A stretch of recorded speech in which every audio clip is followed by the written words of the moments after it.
Khoảnh khắc khiến nhiều người đi đường trên đèo Hải Vân thót tim đã được camera ghi lại. Một chiếc xe siêu trường siêu trọng chở xe cẩu nặng đang vào cua thì bất ngờ phát nổ lốp. Âm thanh lớn khiến cả đoạn đường rung động. Sau sự cố, tài xế cho xe lùi lại để xử lý.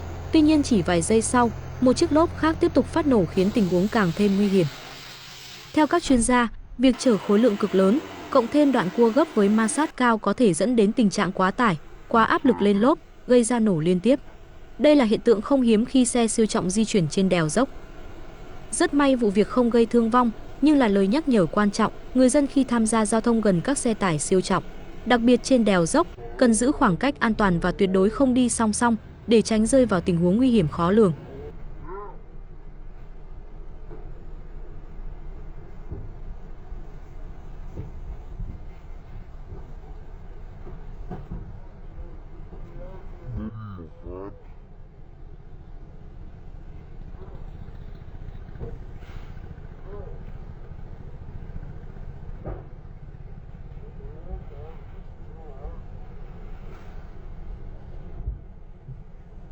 Rồi bây giờ sẽ rẽ xuống cái đoạn bằng bằng phía dưới kia để